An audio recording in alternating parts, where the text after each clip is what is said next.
Cerimónia fúnebre de Dom Alexandre Cardeal do Nascimento continua a decorrer. O programa oficial das exéquias começou no dia 30 de setembro e termina amanhã com o sepultamento do Cardeal na Catedral de Luanda.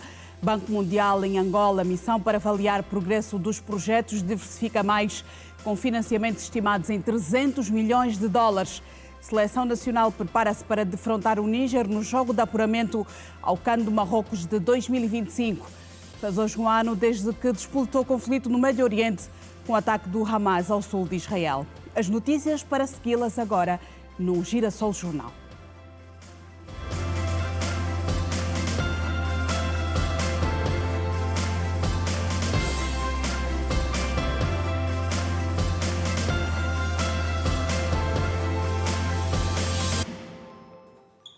Muito boa noite. Dom Alexandre Cardeal do Nascimento continua a ser visto como um homem que manteve o seu compromisso com os valores cristãos e com a promoção da dignidade.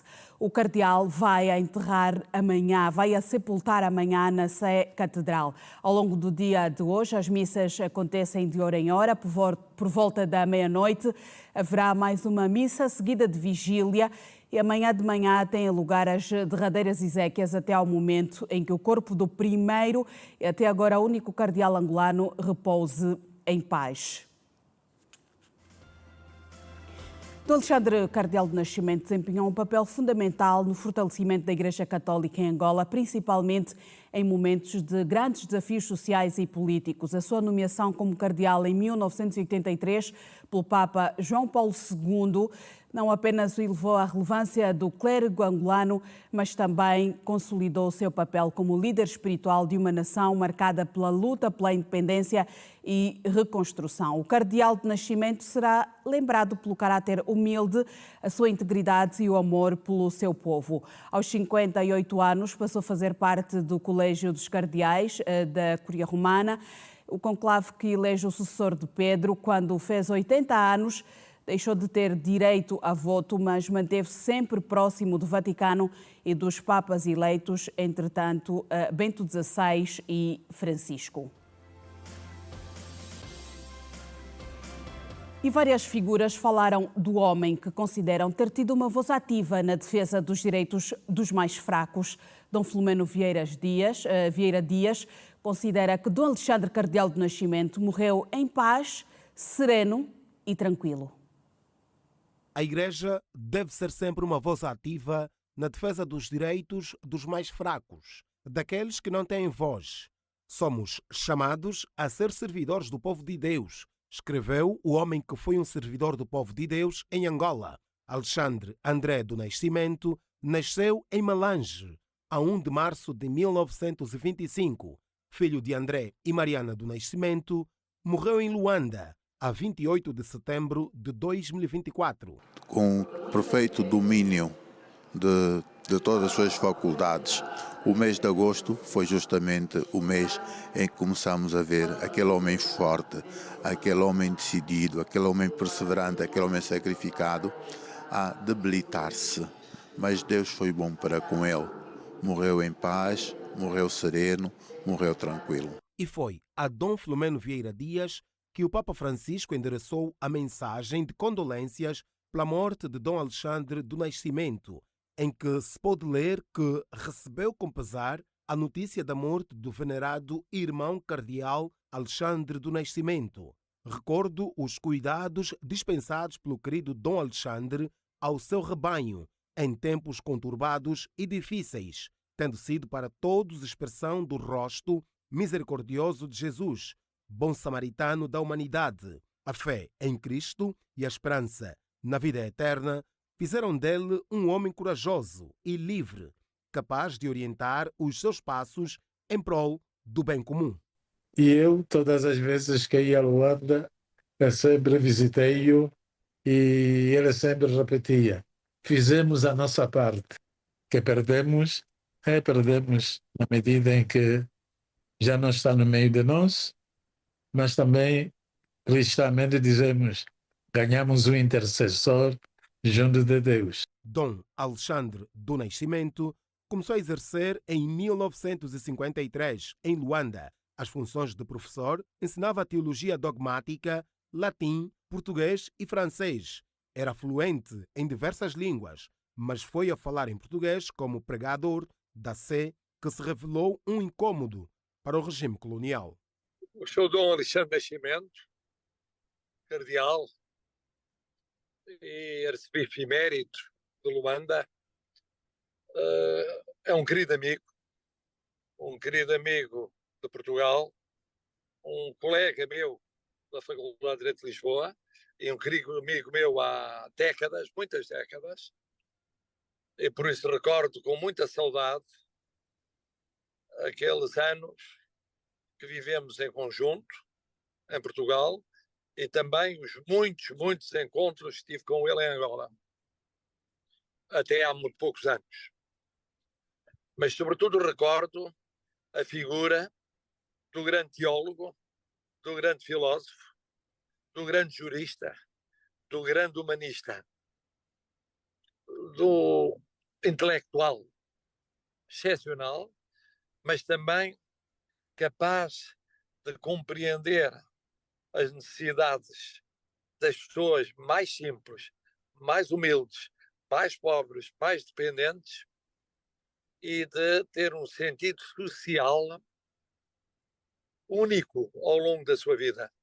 Foi um dos fundadores da Universidade Católica de Angola e presidente da SEASTE entre 1991 e 1997, anos difíceis que coincidiram com a Segunda Guerra Civil e em que se destacou como um dos obreiros de uma paz difícil de alcançar. A paz não é apenas a ausência de guerra, mas a presença da justiça e da dignidade para todos, escreveu o cardeal angolano que em 2018, retirado e vivendo por vontade própria um outro exílio, escreve as suas memórias. A obra chama-se O Meu Diário. Aí temos muito do que viveu e do que deixou. Um legado grande de tenacidade, de trabalho, de postura sempre firme diante das injustiças sociais. Saber viver com o povo, sentar-se no chão do povo, viver o mato do povo. Então, isso é uma recordação grande que me deixa. A morte do cardeal Dom Alexandre Nascimento é uma grande perda para a Igreja, é um grande vazio, visto que ele foi um dos principais, digamos assim, uma das figuras que a Igreja teve e, portanto, fez muita coisa para o bem da Igreja, fez muita coisa, de modo particular, para a Igreja africana, a Igreja em Angola. E Dom Alexandre do Nascimento também escreveu: nos momentos de maior sofrimento, encontramos a força na fé. A cruz não é o fim, mas um caminho para a ressurreição e para uma nova vida. Assim seja.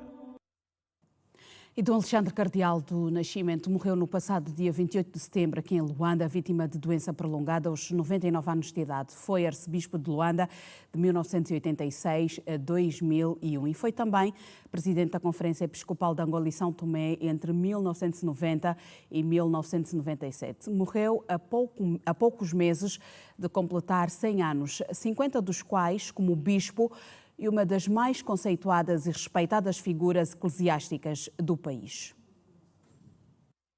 Dom Alexandre Cardeal do Nascimento nasceu em Malange a 1 de março de 1925.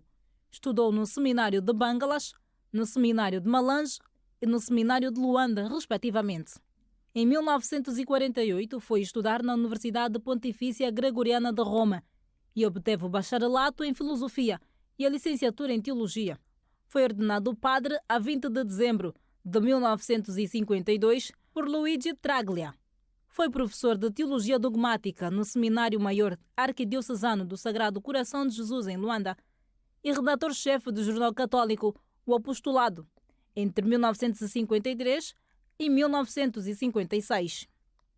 Dom Alexandre Cardeal do Nascimento exerceu a função de pregador da Sé Catedral de 1956 a 1961.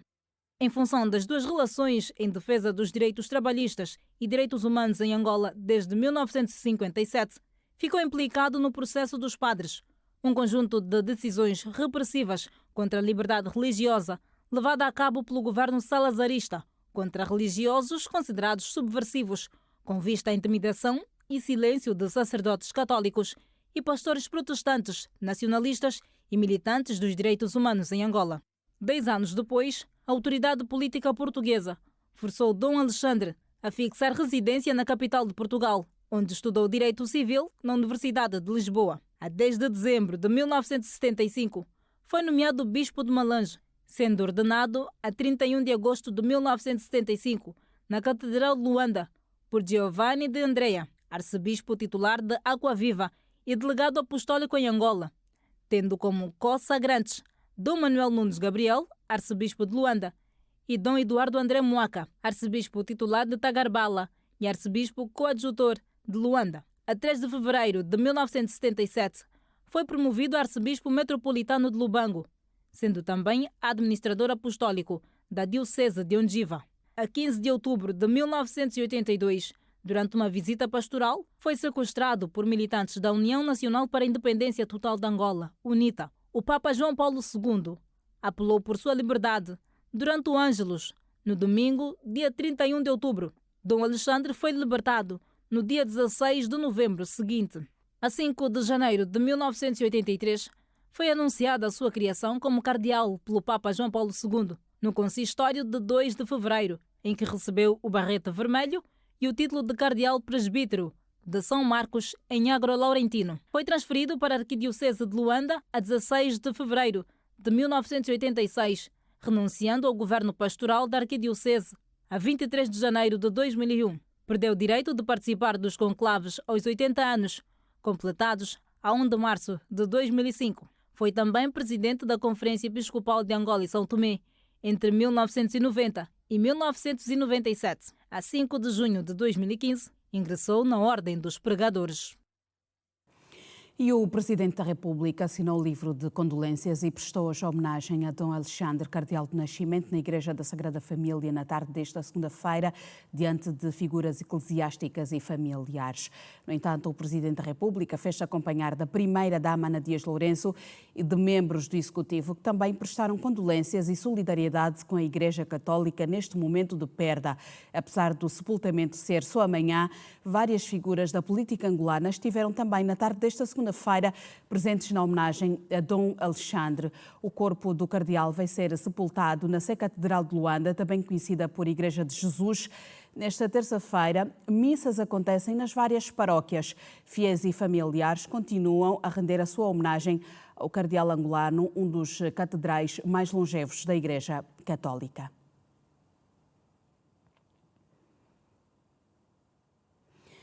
E o corpo de Dom Alexandre, cardeal de Nascimento, está na Igreja da Sagrada Família, em Câmara Ardente, desde ontem. Missas e vigílias estão a marcar o velório do cardeal. E é para lá que vamos ao encontro do Simão João. Simão, muito boa noite. Daqui a pouco acontece mais uma missa e oração de sufrágio. Que desde o princípio do mundo viveram na vossa amizade para cantarmos os vossos louvores. Muito boa noite.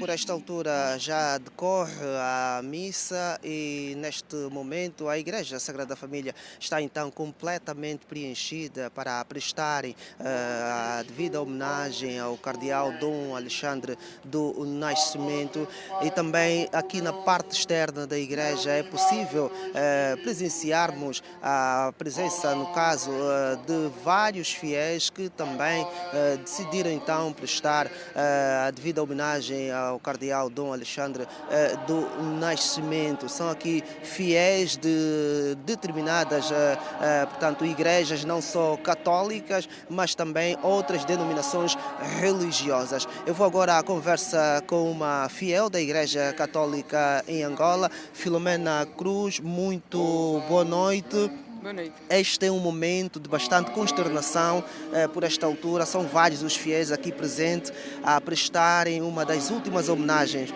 ao cardeal Dom Alexandre do Nascimento.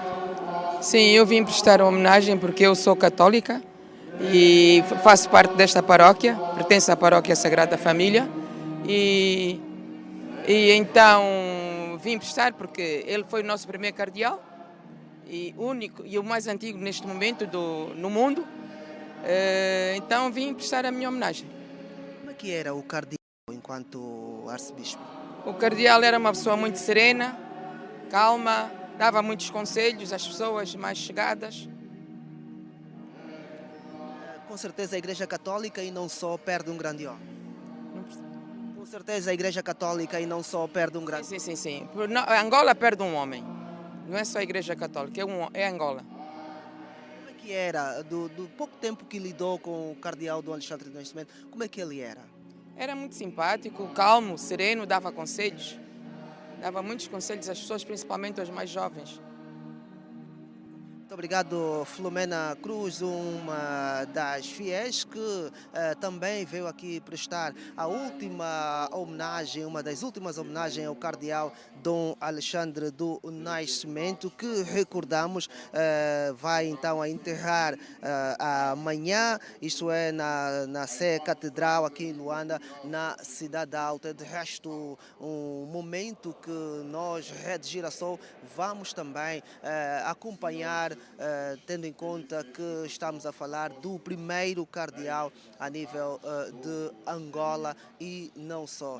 Nós com certeza vamos continuar a acompanhar este culto, esta homenagem por esta altura aqui na Igreja Sagrada Família. Por agora é tudo, boa noite. Está o Simão João na Igreja da Sagrada Família, onde está o corpo de Dom Alexandre Cardeal do Nascimento. Daqui a pouco vai acontecer mais uma missa. Várias missas de hora em hora têm acontecido para este programa, para marcar este programa fúnebre. Nós vamos continuar a olhar para esta morte de Dom Alexandre Cardeal do Nascimento. As exéquias começaram já no dia 30. Tenho aqui em estúdio o teólogo Paulo Viana. Muito boa noite e obrigada pela sua presença. Como dizia, as exéquias começaram no dia 30 de setembro e vão terminar amanhã com o sepultamento de Dom Alexandre Cardeal do Nascimento na Catedral de Luanda. E este período que se observou é normal para uma figura como Dom Alexandre do Nascimento? Muito boa noite, cordiais saudações de graça e paz a todos quantos nos acompanham e aqueles que naturalmente encontram-se a velar o corpo do cardeal Alexandre do Nascimento. Sim, este momento é muito normal, é um momento de homenagem a tão grande figura, não é, Dom Cardeal Alexandre do Nascimento. Bom, para nós, enquanto católicos, acreditamos não só no paraíso, inferno, mas também no purgatório. Tanto as missas, as orações que se fazem, nós acreditamos que se a pessoa está no purgatório, então essas orações que se fazem para que o Senhor o tire enquanto antes do purgatório e vá contemplar as maravilhas do Senhor no céu. Então, como não se tem a certeza se a pessoa está no céu ou no purgatório, então faz essas orações. Se a pessoa estiver já no céu, então essas orações, digamos assim, não têm, ou seja, para essa pessoa não tem eficácia, não é? Mas a pessoa lá onde está, no céu, intercede por nós. E nós acreditamos que, por aquilo que foi a figura do cardeal Alexandre, um homem de fé, um homem de esperança, um cidadão que muito fez por esta pátria, então nós acreditamos que agora intercede por nós na eternidade, pois o Senhor diz que eu sou a ressurreição e a vida. Quem crê em mim permanece. Então acreditamos que a vida dele permaneceu no Senhor, pois como o justo merecimento do prêmio daquilo que viveu é a eternidade. Dom Alexandre Cardeal do Nascimento é visto como um homem de reconciliação, um homem de paz, um homem que também, para além da Igreja, teve uma participação importante no papel social e político do país. E vamos olhar um bocadinho para o seu histórico, olhando para a sua biografia. Podemos dizer que Dom Alexandre Cardeal do Nascimento é um homem de perdão? Sim, na verdade, essa é a marca de um cristão, não é? Está lá o imperativo do Senhor. Sede misericordioso, como vosso Pai é misericordioso. Então, todo cristão tem de ser um homem de perdão. E ele foi, naturalmente, e olhando por aquilo que se diz, aquilo que se escreve, não é? Então, acreditamos que foi, sim, um homem de perdão. Aliás, como digo, não se pode ser cristão sem termos essa máxima de perdão. Então, e o perdão, na linguagem teológica, entende-se como o amor, não é?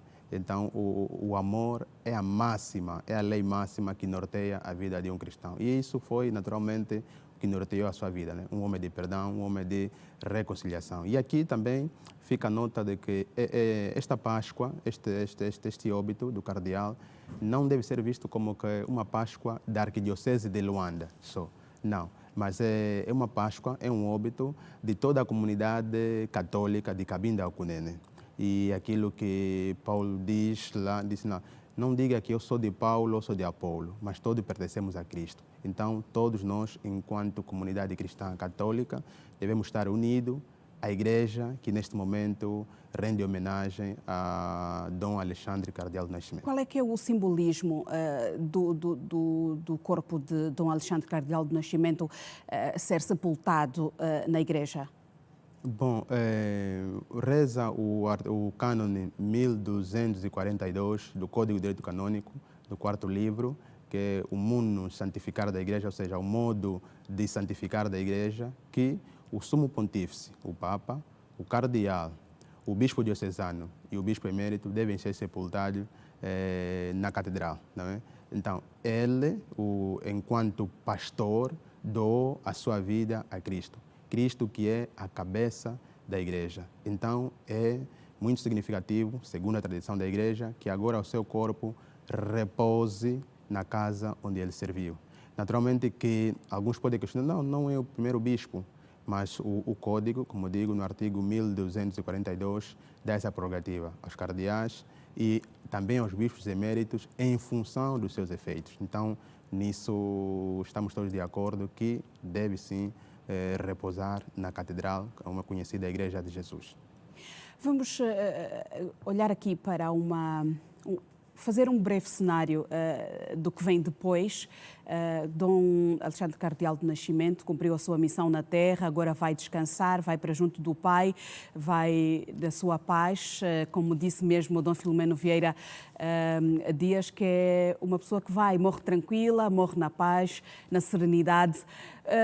Olhando para o meio católico, olhando para a sucessão de Dom Alexandre Cardeal do Nascimento, qual é o cenário possível que se pode montar no meio de toda esta situação? Bom, antes desta, uma nota, não é? Dizer que a morte, para nós cristãos católicos, é uma Páscoa. Ou seja, a pessoa, quando morre, então significa agora nasce, porque não é pela morte que chegamos a Cristo, não é? Então, temos de morrer para nascer, ou seja, é um viver de novo. Então, ele agora vive novamente, isso nós acreditamos. Ora, olhando para a vossa questão, dizer que para o cardeal não há sucessão, como um bispo numa diocese, depois da sua Páscoa, então tem de haver essa sucessão. Por exemplo, o bispo coadjutor, quando morre o bispo titular, o coadjutor automaticamente assume a diocese, mas não se dá, neste caso, com o cardeal. Portanto, o ministério sacerdotal tem 3 graus.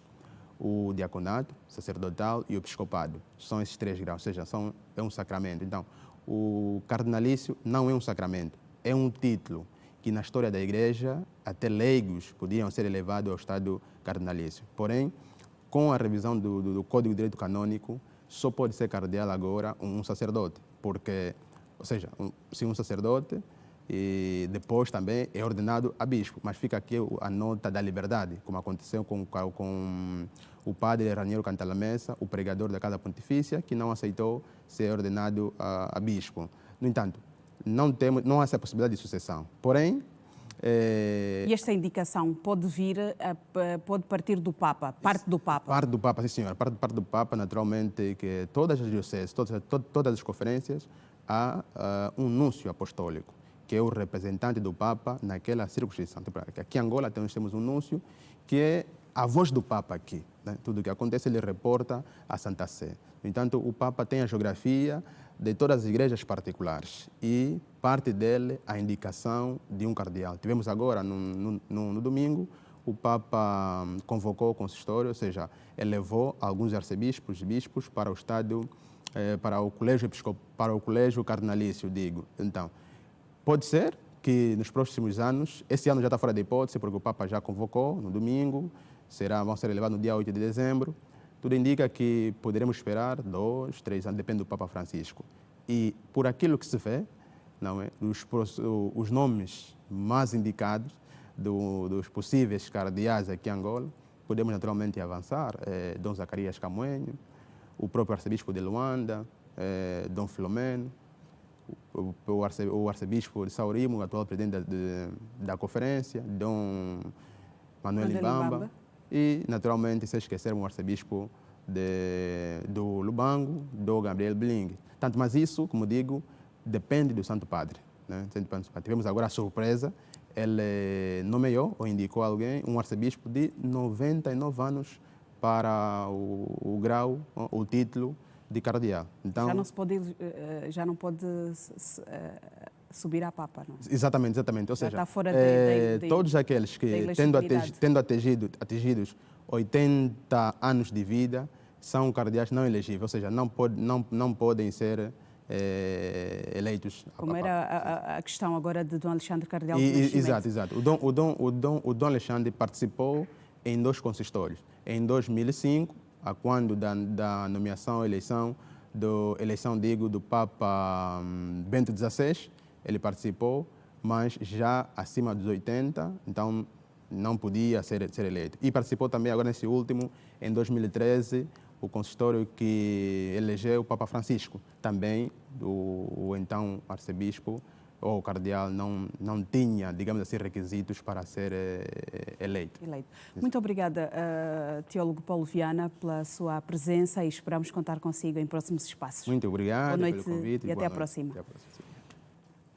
E as celebrações eucarísticas e reflexões marcam as exéquias de Dom Alexandre Cardeal do Nascimento. Em todas as paróquias de Luanda, os fiéis continuam a rezar pela alma do cardeal.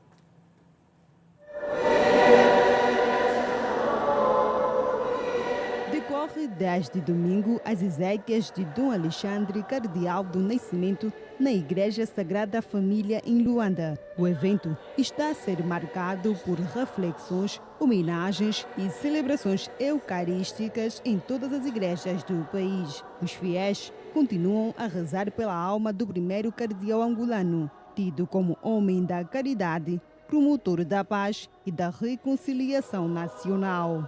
Eu vi participar do óbito do nosso bispo, Dom Alexandre Cardeal, porque ele é um pai que sacrificou muito, ele que ajudou a orar para esse país entrar em paz. Eu estava distante, eu vi o óbito, eu vi participar, porque ele é nosso pai, é nosso irmão, nosso avô, nosso tudo, é tudo para nós. E não dá para mim ficar em casa com o problema que eu tenho de vista, mas eu vi mesmo me entregar aqui perante o Pai, Deus, que o Senhor, o Pai que lhe mete em um lugar, porque ele mereceu para isso, trabalhou muito.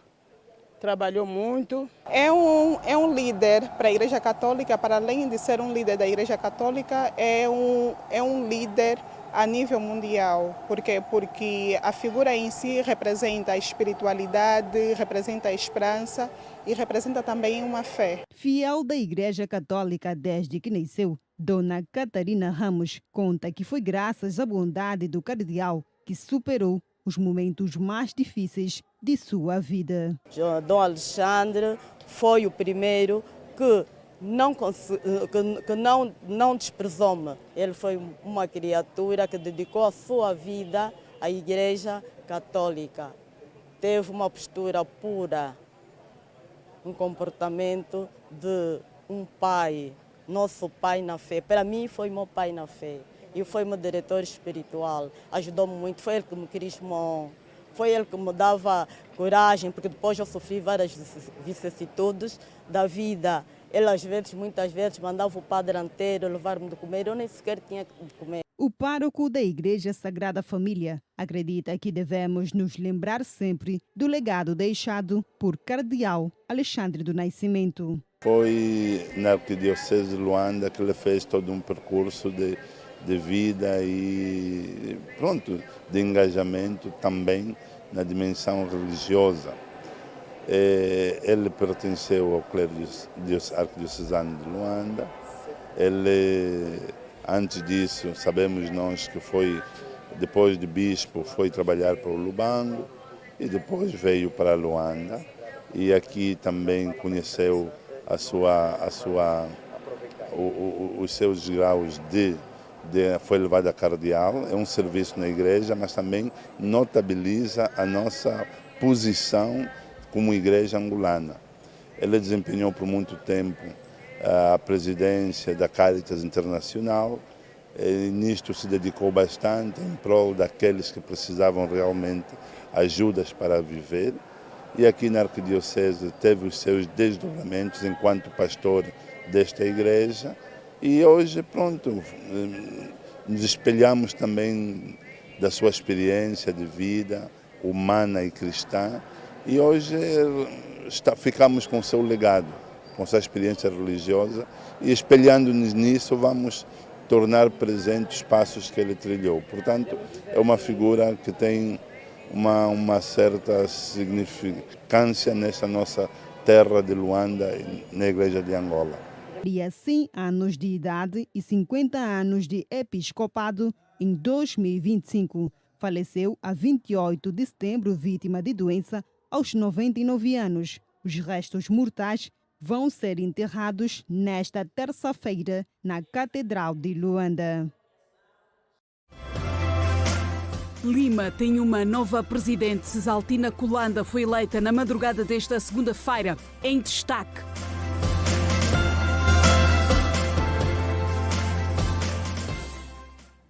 Cesaltina Kulanda foi eleita a Presidente da Liga da Mulher Angolana na madrugada desta segunda-feira, durante o 5º Congresso da Organização Feminina da UNITA. Esta eleição representa uma nova fase para Lima e que Kulanda promete maior dinamismo e proatividade e mais participação das mulheres nos diferentes setores da vida do país, sejam elas mulheres da cidade ou do campo, e que seja, citamos, uma mulher que sonhe e que se possa realizar na pátria do seu nascimento. A nova presidente da Lima, Organização Feminina da UNITA, Cesaltina Kulanda, enfatizou a importância de galvanizar o apoio das mulheres em torno do partido e do seu presidente para materializar os projetos sociais. No seu discurso, Kulanda destacou a necessidade de uma Lima que articule de forma abrangente com as mulheres de várias esferas sociais. Nós teremos uma Lima dinâmica, uma Lima proativa, uma Lima também interativa, que vai, portanto, levar a sua visão, levar as várias programações que têm ou intenções, portanto, na tricotomia social, conforme disse, no campo, no meio suburbano, no meio urbano, vai articular com mulheres médicas, mulheres universitárias, mulheres de todo o estrato social, para que consigamos olhar para a mulher, aquela que vem padecendo. Sabemos que no meio urbano existem mulheres formadas, mas estas que são constituídas por famílias monoparentais passam dificuldades também por falta de emprego, e nós precisamos exibir, mostrar neste meio o programa da UNITA, aquele programa congregador que olha para a mulher, uma mulher que sonha e que se possa realizar na pátria de seu nascimento. Durante o encerramento do 5º Congresso da Liga da Mulher Angolana, o presidente da UNITA, Adalberto Costa Júnior, agradeceu a antiga liderança da organização feminina, reconhecendo o impacto significativo das suas ações ao longo dos últimos anos. Ele destacou o empenho e a dedicação que marcaram o mandato anterior. Com a eleição de Cesaltina Kulanda como a nova presidente da Lima, Adalberto Costa Júnior transmitiu as suas palavras de encorajamento, confiando que a nova liderança continuará a trilhar o caminho de conquistas e transformações. E eu vou dirigir aqui, em primeiro lugar, mais uma vez, à presidente cessante, todo o nosso agradecimento, o nosso obrigado. O obrigado pelos anos dedicados à liderança desta organização, da Liga da Mulher Angolana, de sacrifícios consentidos a si e a sua equipe. Merecida homenagem aqui feita.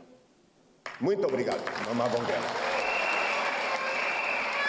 Eu vou dirigir a presidente recém-eleita, Cesaltina Kulanda, que nos deixou há minutos atrás uma expressão de vitalidade e de muita energia, apesar das 3 e tal da manhã.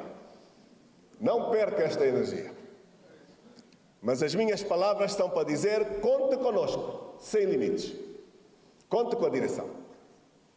com o presidente do partido. A Liga da Mulher Angolana é o braço feminino da UNITA criado para promover a participação ativa das mulheres angolanas na política e na sociedade. O acesso à habitação é um dos maiores desafios com que o país se debate. O governo angolano, através do Ministério das Obras Públicas, Urbanismo e Habitação, tem em curso um plano de ordenamento urbano, designado Projeto GILA, que vai permitir a construção de mais centralidades disponíveis em 2027. No entanto, os jovens não pedem só mais casas e mais acessíveis, pedem também a descentralização dos serviços. No dia dedicado mundialmente ao habitat, estimativas do Programa das Nações Unidas para os Assentamentos Humanos apontam que 1 bilhão de pessoas estão lutando para sobreviver em periferias e mais de 300 milhões enfrentam a realidade da falta de moradias. O tema deste ano destaca o papel vital dos jovens na criação de um futuro urbano melhor. À medida que as cidades continuam a crescer, aumenta também a ocasião de aproveitar a energia dos jovens para transformar os desafios urbanos em oportunidades. Alguns jovens estudantes, por exemplo, entendem que um dos principais desafios do acesso à habitação está relacionado à alta dos preços. Infelizmente, a cidade de Luanda conta com residências de um nível muito elevado. Os custos são muito elevados na cidade de Luanda. Então, para nós os jovens é muito desafiador. Por exemplo, comprar uma residência é mesmo desafiador, é necessário muito suor e fica muito difícil nós jovens de camada baixa comprar uma residência. Às vezes acaba sendo um pouquinho difícil nós encontrarmos casas com preços acessíveis. Por conta disso, tem muita gente que está à procura de casa, né, para poder viver. E de uma certa forma as pessoas que podem oferecer isso disparam os preços. Entretanto, para reduzir o encarecimento das habitações em zonas urbanas, está em implementação alguns planos de urbanização que, de acordo com o diretor nacional do Ordenamento do Território e Urbanismo, Alcibiades Guinhe, deverá facilitar a compra de residências a preços mais acessíveis. Está a ser promovido ainda no âmbito do projeto GILA, que é uma iniciativa do governo financiado pelo Banco Mundial, alguns planos de urbanização no sentido de conferirmos então melhores meios urbanos e permitir também que mais cidadãos tenham acesso à habitação, porque isso vai reforçar algumas iniciativas do governo, algumas iniciativas do setor do Ministério das Obras Públicas, Urbanismo e Habitação, que passa pela conclusão de centralidades que estão a ser, digamos assim, construídas. Para o engenheiro civil Celestino Lanze, o envolvimento dos jovens na adoção de estratégias para a construção de cidades sustentáveis deve ser um processo contínuo, dentro e fora das comunidades. Nós precisamos cada vez mais envolver os jovens a nível das comunidades, a nível do país, por exemplo, na adoção de técnicas construtivas que venham cada vez mais menos impactar o ambiente, olhando aqui principalmente nas construções ecológicas. Nós temos em muitas localidades que possuem argila, portanto é possível que até a produção dos próprios materiais a ser feita de forma local.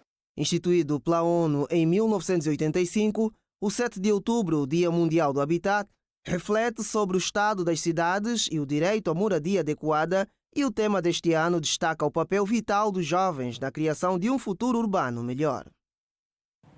As trocas comerciais entre Angola e a China atingiram em 2023 um total de 23 mil milhões de dólares em resultado da exportação de matéria-prima como petróleo, aço e outros. Os dados foram hoje apresentados pelo embaixador da China em Angola, Zhang Bin, que em conferência de imprensa fez um balanço da parceria financeira entre os dois países que existe desde 2004. Mas a conferência de imprensa abordou outras questões, nomeadamente a maior proximidade entre Angola e os Estados Unidos, assunto que o embaixador chinês diplomaticamente optou por não comentar. São 20 anos de uma cooperação financeira que rendeu ao Estado angolano mais de 15 mil milhões de dólares em financiamentos aplicados fundamentalmente na reabilitação e construção de estradas, pontes, escolas, hospitais e habitações. A República Popular da China é nos últimos anos o maior parceiro comercial de Angola, Só em 2023, por exemplo, as trocas comerciais atingiram cerca de 23 mil milhões de dólares, ao passo que em 5 meses, ou seja, de janeiro a maio deste ano, os números rondavam os 8 mil milhões de dólares. O volume de comércios entre a China e Angola atingiu 23 mil milhões de dólares americanos. E a parte chinesa exporta principalmente os equipamentos, as máquinas, aparelhos eletrônicos, tais como termóveis, aço, produtos siderúrgicos e alguns outros produtos de indústria ligeira. E também a parte chinesa importa os produtos angolanos, tais como o petróleo e outros produtos de indústria leve, produtos minerais, alimentos e bebidas. O dado recente, entre o janeiro a maio no ano corrente, o valor comercial entre a China e Angola atingiu 8,5 mil milhões de dólares americanos. Com alguma frequência são difundidas informações sobre possíveis maus tratos de empregadores chineses aos trabalhadores angolanos, uma questão que já é do domínio do embaixador Zhang Bin. O diplomata refere que aos empresários chineses a embaixada tem recorrentemente apelado para o cumprimento da legislação laboral angolana. Primeiro, sempre educamos e orientamos que as empresas chinesas e os cidadãos chineses residentes em Angola a fazer os seus negócios conforme as leis e os regulamentos. Por exemplo, quando a nova Lei Geral de Trabalho e também o novo Salário Mínimo Nacional de Angola entrou em vigor, a nossa embaixada partilhou, primeiro tempo, as informações desses e orientou as empresas chinesas. Na conferência de imprensa realizada por ocasião dos 75 anos da Fundação da República Popular da China, assinalados no passado dia 1 deste mês e que serviu também para o balanço da cooperação China-Angola, Zhang Bin afirmou que a parceria entre os dois países não diz respeito a terceiros. Quanto à aproximação entre Angola e os Estados Unidos da América, o diplomata preferiu não fazer qualquer comentário. Acho que nas relações entre os países e entre os Estados, esta é uma questão própria entre Angola e Estados Unidos. Não temos necessidade de fazer comentários. Durante a conferência de imprensa, Zhang Bin referiu que a ausência do presidente da República, João Lourenço, da 9ª edição do FOCAC, Fórum de Cooperação China-África, realizado em setembro deste ano, não vai atrapalhar as boas relações diplomáticas, comerciais e de amizade entre os dois povos. Daqui a pouco vamos olhar para o conflito no Médio Oriente com comentários em estúdio. Vamos fazer uma curta pausa. Voltaremos logo de seguida. Até já.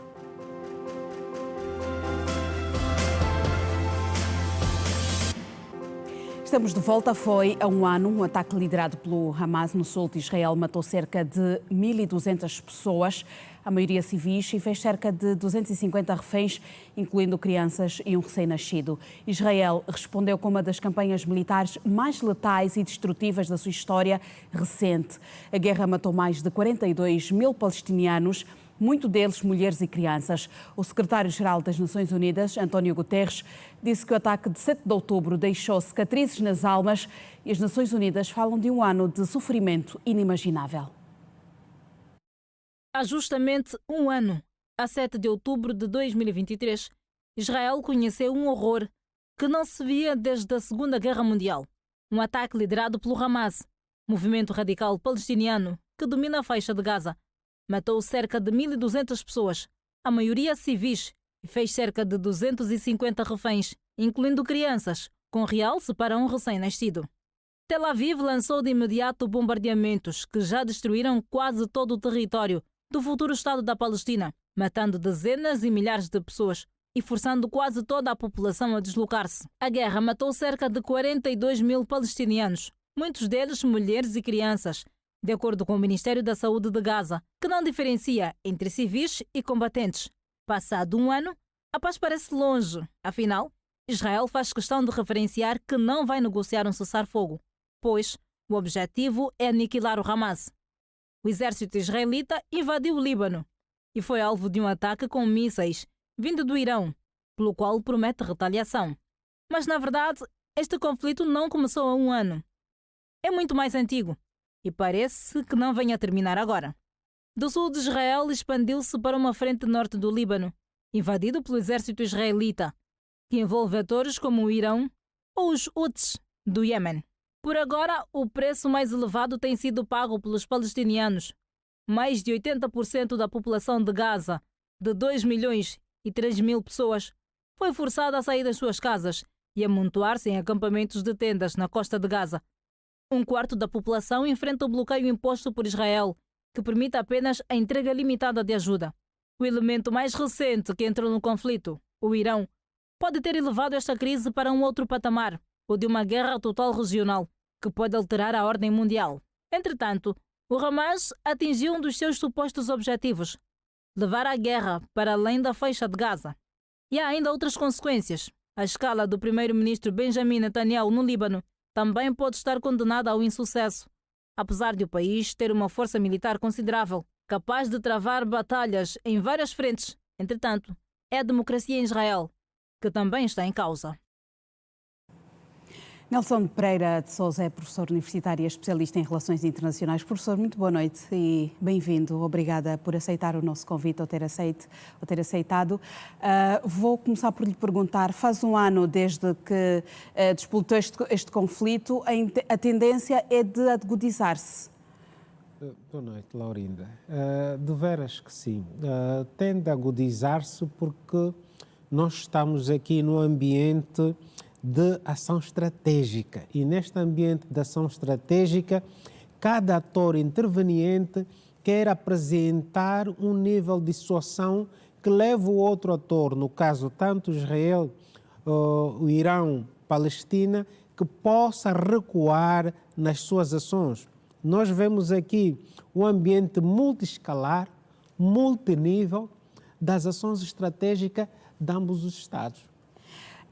A Organização das Nações Unidas tem apelado para o cessar do conflito no Médio Oriente, mas parece que a sua voz não tem sido eficaz para que este conflito seja de alguma forma dissipado.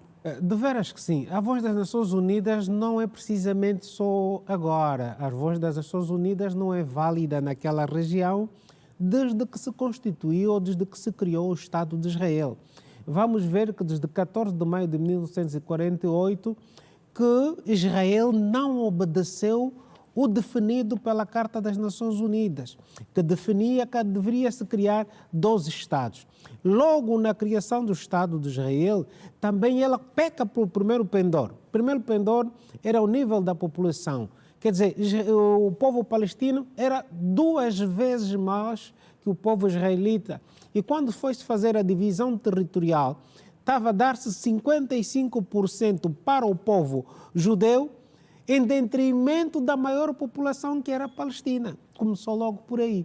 E então, Israel até hoje, não no caso da Palestina, Israel não tem estado a respeitar as várias decisões das Nações Unidas, o que leva com que o extremar da posição tanto do Hezbollah, da posição do Hamas e de todos os outros proxies que estão ali à volta e da população árabe que não aceita essa imposição da criação do Estado de Israel. E não só, o mais grave ainda, é que Israel, de 10 em 10 anos, de tanto em tantos anos, há uma guerra. De 10 em 10 anos há uma guerra. Isso está estudado, está comprovado. De 10 em 10 anos há uma guerra e quando há uma guerra, Israel aumenta a dimensão do seu território.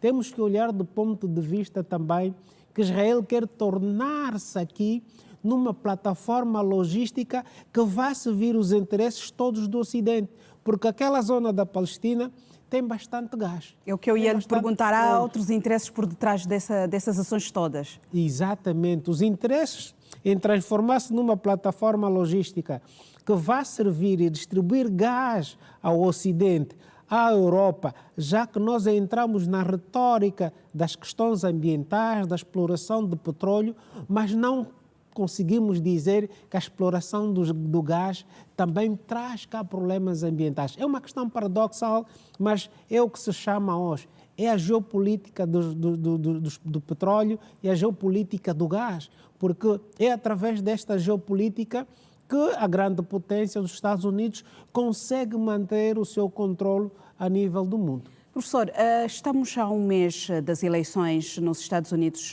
da América. Esta incerteza de quem poderá vir a ser o presidente também dá espaço para que Israel e outros países não se sintam tão responsabilizados ou não sejam tão responsabilizados? Bem, precisamos ter em conta de que o mundo está em transformação. Conforme dizia, aqui é um nível multiescalar. E esta percentagem distribuída entre Donald Trump e a Kamala Harris realmente leva a um determinado pendor. Israel confia-se bastante que Trump vai ganhar. E ele vai poder propiciar a arbitrariedade, porque toda ação que Israel está a praticar são ações arbitrárias, ações contra a natura. E, por outro lado, nós temos o Hamas, que é preciso também que se diga que não só o Hamas e não só o Hezbollah, Israel não conseguiu derrotar tanto um como o outro. E o que é que Israel está a fazer? Está à procura ou está a aumentar o nível escalar de ações contra os vários Estados. Ataca a Síria, ataca o Irão, ataca a Palestina, ataca o Líbano. Quer dizer, não tem um foco e provavelmente esta falta de foco pode fazer com que Israel saia de circulação no que quer dizer o domínio da região, porque a demonstração que o Irão teve no envio daqueles mísseis veio provar que essa cortina de ferro, que o Iron Dome não é tão impenetrável assim conforme dizia-se, o que fez com que pudesse trazer um nível de dissuasão que agora Israel e os Estados Unidos estão a estudar como inverter esse nível de dissuasão, porque tem alterado o nível estratégico. Professor, já para fecharmos a nossa entrevista, aqui uma questão muito importante que nós queremos colocar. Com o escalar do conflito, há a crise humanitária, mas também há uma questão que está a beneficiar bastante os mercados, que tem a ver com o preço do petróleo. Bem, conforme dizia, é a geopolítica do petróleo que está a dominar toda essa ação estratégica a nível daquela zona do Oriente. Não é um caso novo, já é um caso desde a fundação do Estado de Israel. O controle do petróleo e do gás naquela região dará grandes possibilidades aos Estados Unidos de controlar toda aquela região para poder ter aqui um balanço na venda do barril de petróleo. Porque os Estados Unidos, ao perderem esse poder do controle do gás e do petróleo, o preço do gás já não vai depender, quem vai ditar o preço já não será os Estados Unidos, porque ele determina a moeda, o dólar. Essa alteração de poder que se quer propiciar, que tanto a Rússia e a China querem inverter, fará com que os Estados Unidos percam a moeda, o dólar deixa de ser pujante, deixa de ser a moeda internacional e perca o controle de estimar o preço do barril de petróleo, que altera automaticamente a geopolítica, altera automaticamente a geoestratégia e altera aqui a geoeconomia. Quer dizer, muda imediatamente o pendor geoeconômico, passa a ser um vetor direcionado para um outro ator, que pode ser tanto a Rússia determinar, já que ela tem grandes reservas de petróleo, possa ser a Arábia Saudita a determinar o preço, já que o que é que aconteceu? Os BRICS foram à busca da Arábia Saudita precisamente para isso, para poder definir, porque quem define o preço do produto não são os países detentores do produto, é quem está a comprar o produto. Professor, vou agradecer a sua presença. Muito obrigada por estar aqui uma vez mais para ajudar-nos também a percebermos esta guerra no Médio Oriente. Continuação de boa noite e até uma próxima oportunidade. Boa noite. E o preço do barril de petróleo abriu a semana em alta, a rondar os $80 o barril. O Brent, que serve de referência às exportações angolanas, fechou esta segunda-feira nos $78,96.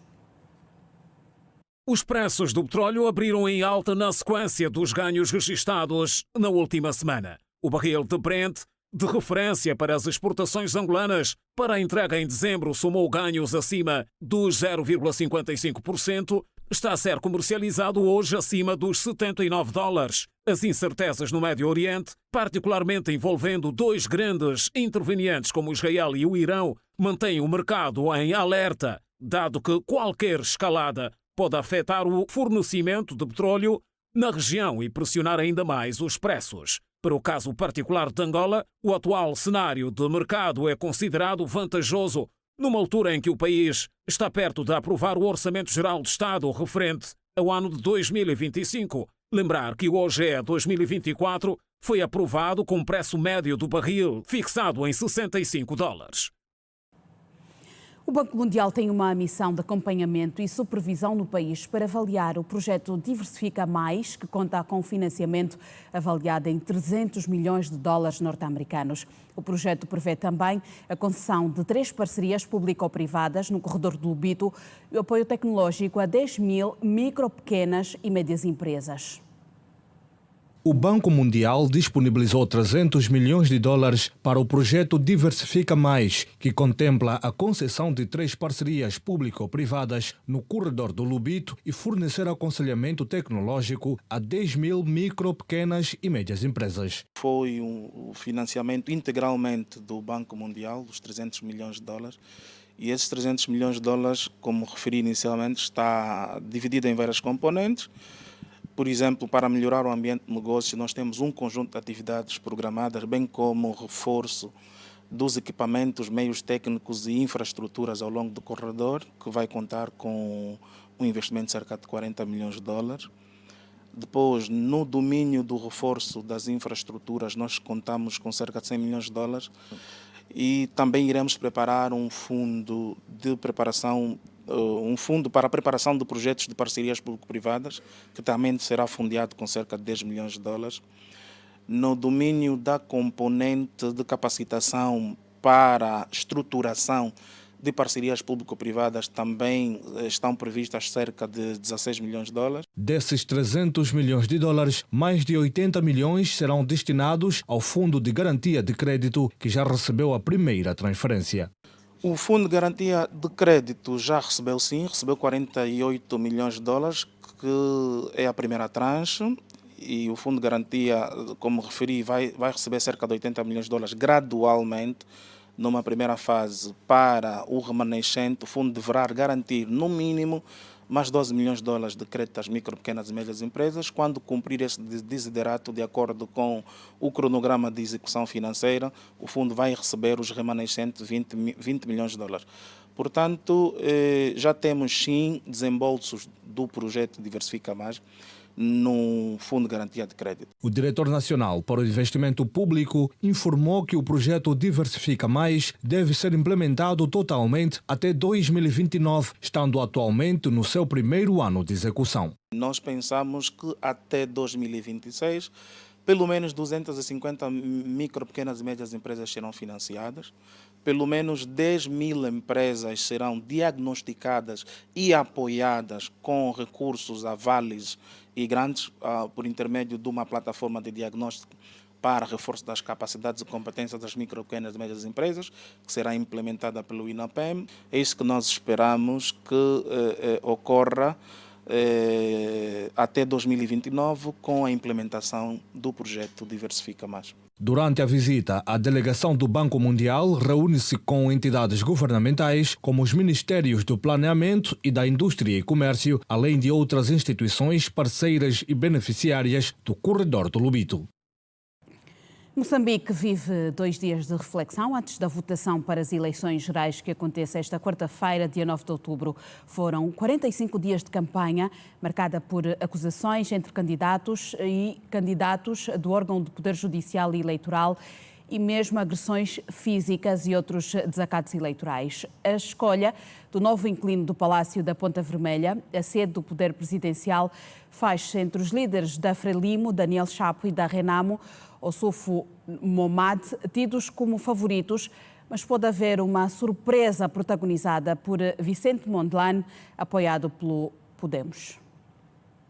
Segunda 7 e terça 8 são para os moçambicanos dias de profunda reflexão, Afinal, a missão é escolher o homem que deve estar à frente dos destinos do país do Índico nos próximos 5 anos. O fim da violência jihadista na província de Cabo Delgado foi das principais promessas feitas pelos candidatos à presidência de Moçambique durante o período de campanha eleitoral que terminou neste domingo. A região de Cabo Delgado é atingida por violência desde 2017. Entretanto, promessas de melhorias no setor da saúde, combate ao desemprego, à corrupção e outros males dominaram as agendas durante a fase de campanha. No pleito marcado para esta quarta-feira, 9 de outubro, cerca de 17 milhões de eleitores votarão para a escolha do presidente, bem como para a eleição de membros do Parlamento e de Assembleias Provinciais. Nampula, com cerca de 3 milhões e 200 mil inscritos, e Zambésia, com cerca de 3 milhões e 800 mil inscritos, são as províncias com maior número de eleitores no país. O pleito vai contar com as missões de observação da SADC, que enviou uma delegação de 52 observadores e pediu aos órgãos eleitorais do país imparcialidade durante as eleições. Igualmente, está em Moçambique uma missão de observação eleitoral da União Europeia, que conta com mais de 170 observadores. Estas serão as 7ª eleições da história de Moçambique, sempre vencidas pela Frelimo, partido no poder desde 1975, e um dos favoritos, a par da Renamo, a vencer o pleito. 4 candidatos disputam o lugar mais alto da República de Moçambique.